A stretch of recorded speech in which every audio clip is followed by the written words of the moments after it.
Well, we can start from the beginning, we begin every support group meeting. My name is Joe, I'm an alcoholic. I've been an alcoholic all my life. I've been recovering an alcoholic since I was 23. In fact, I remember the day, and most of us can remember the day when we got sober. My sobriety birth date is January 27th, 1986. So I was significantly younger and had significantly more hair than I do now. When I first made the decision, I hit that bottom to get sober, and have been, working a support group program ever since. It's kind of interesting being an alcoholic, because we all know in the back of our heads that we've had problems with alcohol, that we have a problem with alcohol, that alcohol is a problem in our lives. In fact, I had my first drink when I was 14. And I had a discussion earlier today with a few other people, and they had their first drinks when they were 10, and they had another person had their first drink when they were 12. From my first drink, when I was 14, I got drunk, and I knew I was an alcoholic. And, throughout high school, I knew I was an alcoholic. Throughout college, I knew I was an alcoholic. You know how people have very fond high school and college memories? Well, because of my drinking, I don't have those fond memories. I ruined a lot of stuff. And so, got a few jobs, got fired from a few jobs, and finally was at a Super Bowl party on January 26th in 1986. And I was living in Battle Creek at the time, but the party was in Lansing, and I drove from Lansing back home to Battle Creek in a blackout. And I woke up the next day, my apartment door was open, there were fast food wrappers all over the apartment, I didn't have any clothes on, and just that thought went through my head that I could have killed somebody. I didn't know. I was all sweaty and like, okay, do I go out and look at the car? And my view of insanity, can you imagine how insane it would be to be in jail for a crime that you know that you did, that you couldn't remember? I mean, that was my bottom. Now everybody else has different bottoms, but that scared the hell out of me. So the next day I go to my first support group meeting, and I was very scared, very scared, and started working the program, and haven't had a drink since. For me anyway, it's kind of like typical with alcoholics. We originally start to drink because, like you'd mentioned, we like the feeling that it gives us. But the reason we drink is not for the feeling. The reason is, like, I had a big inferiority complex, and a lot of alcoholics have inferiority complexes. A lot of alcoholics have a lot of resentments, or they have a lot of anger, or they have a lot of self-pity. And so what happens is the progression from drinking because it's fun, and I could talk to girls, and in my mind I was a really good dancer when I was drunk, and to, like, I needed that alcohol to cover up the resentment, to cover up the anger, to cover up the self-pity. So you go through a progression of wow, this is fun, to isolation.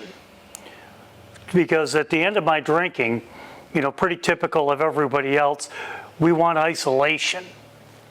And what normal people don't understand about alcoholism is you get that question asked to alcoholics a lot. Well, why can't you just quit?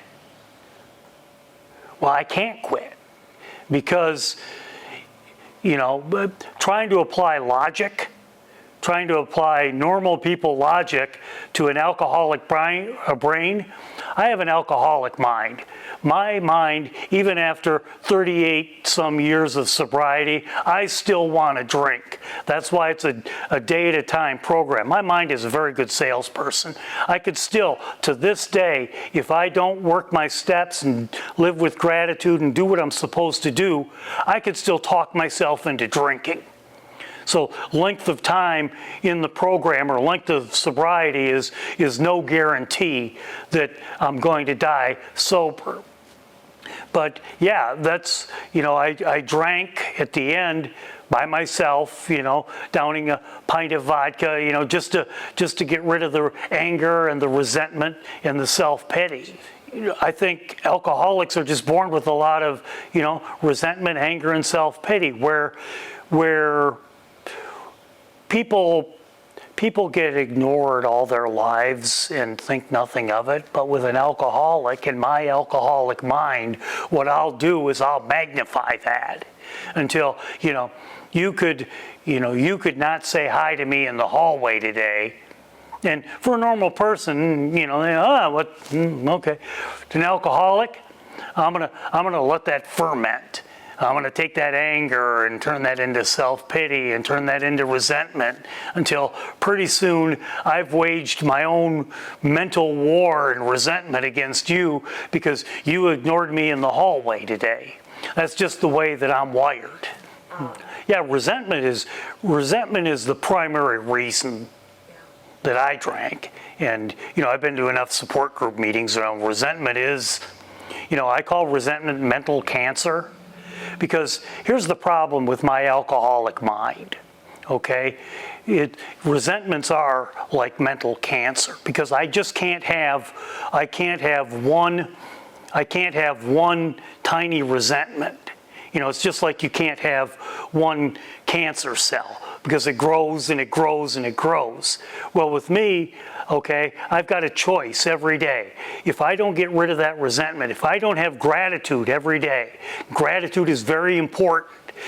I can't be hateful and grateful. It's either one or the other. You either are or you're not. It's not like I'm 80% grateful and 20% resentful or 50% grateful, 50% resentful. If I don't practice that gratitude every day, okay, that resentment, that mental cancer seeps in, and like physical cancer, it overtakes me, and bam, I'm off to the races and drunk again. One of the things it's very important. It's very important to not isolate. It's very important to go to support group meetings. It's very important to work with others. It's very important to have gratitude lists. It's very important to practice the steps of the support group. And when I'm wrong, promptly admit it. And live with gratitude, to be grateful for what I have.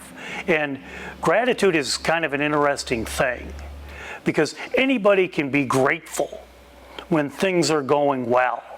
Those are bandwagon people, I was a Detroit Lion fan in the 90s and the early 2000s, okay? It's easy to be a Detroit Lion fan now. They're winning. They're supposed to win. But gratitude is like that. When I need gratitude the most is when things are the worst. Then I need to remember, what am I grateful for? Wow, I have a home, I have a family, I have this, I have that. Because what that does is that prevents that from me from, getting on the old self-pity pot and taking a seat and, oh, I don't have this, and oh, this person gets all the breaks, and oh, nobody loves me, and, nobody in the world is having meetings, about me. The whole superpowers of the world aren't getting together and going, okay, how can we screw Joe today?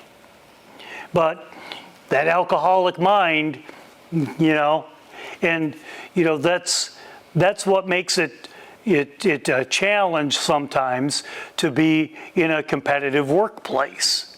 I have a saying, anything with self in it is bad for me. self-control, didn't have any of that, And alcoholism isn't a matter of self-control. I'm about as disciplined and was successful in the business world as you could get. I just, powerless over alcohol, and it makes my life unmanageable. Self-pity is not good for me. Self-sponsorship is not good for me. Anything, self-reliance is not good for me. I can do it myself. If the whole world, that's another reason, a change that I went through as an alcoholic. See, it's drilled into my head every day, and even though it kind of still seeps in, I cannot control other people, places, things, or events. Okay, Joe? Repeat that. I cannot control other people, places, things, or events. And when I let go of that, because that illusion of control is what got me drunk. If the world would just do what I say, if everybody, if you're a parent, you know what I'm talking about. If the people at work would just do the way I want to do, if these customers would just stop doing this and just do what I tell them to do, the whole world would be a better place. Well, that's the illusion of control. Nobody has control. Nobody controls other people, places, things, or events. And once I got that drilled into my head, it made my program a lot easier. I mean, sobriety is mental health, because as an alcoholic, okay, there's 3 ways my life is going to end up. Because when I was born, I spun the wheel, and the wheel landed on alcoholic. And so, as an alcoholic, there's only 3 ways my life is going to end. Those are the only options that I have. I'm either, we use this saying a lot. I'm either going to end up locked up in a jail or in a mental institution. I'm going to either be covered up where I'm going to drink myself to death. And that's what my alcoholic mind wants to do, or I can sober up. And those are my only 3 options. And I kind of like the third option the most. And it has a lot to do with alcoholism and recovery and mental health. Not a lot of people talk about, they talk about mental health as other things, but I would argue that alcoholism is one of the most common mental health problems that we do have.